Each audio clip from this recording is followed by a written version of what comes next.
తెలంగాణ రాష్ట్ర మాజీ ముఖ్యమంత్రి వర్యులు కల్వకుంట్ల చంద్రశేఖరరావు గారి కుమార్తె కవిత ఈడీ అరెస్ట్ చేసిన విషయం గురించి మరి చూసినట్లయితే నేను ఈరోజు ఒకటే అడగదలుచుకుంటున్నాను. మరి మొన్నటి ఎలక్షన్లో బీఆర్ఎస్ ప్రభుత్వం అధికారంలోకి వస్తే కవిత అరెస్ట్ అయ్యేదా? అంటే ఇదంతా ఏంటంటే పూర్తిగా ఏంటంటే ఇది అంటే రాజకీయాన్ని అంటే ఇన్ఫ్లుయెన్స్ ఉపయోగించే ఈ కార్యక్రమాలు జరుగుతున్నాయి. ఢిల్లీ మద్యం కేసు అనేది ఇది నిన్ననో మొన్ననో అయిన కేసు కాదు, ఎన్నో రోజుల నుంచి అది నడుస్తుంది. మరి ఎందుకు మరి ఈ ఎలక్షన్ పార్లమెంట్ ఎలక్షన్ ముందే కవితను అరెస్ట్ చేయాల్సి వచ్చింది? మరి ఈరోజు దేశంలో అంటే భాజపా ప్రభుత్వం అంటే అటు అరవింద్ కేజ్రీవాలే కావచ్చు, ఇటు కవితనే కావచ్చు, ఎందుకు మరి ఈ సందర్భాల్లోనే వాళ్లను అరెస్ట్ చేయాలనుకుంటున్నారు?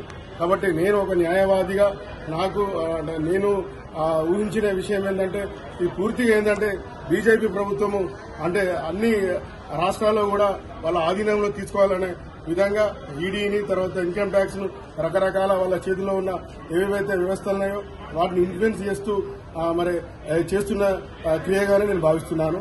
నా పేరు కొంగ రాయల్ కుమార్, నేను వరంగల్ జిల్లా న్యాయవాదిని.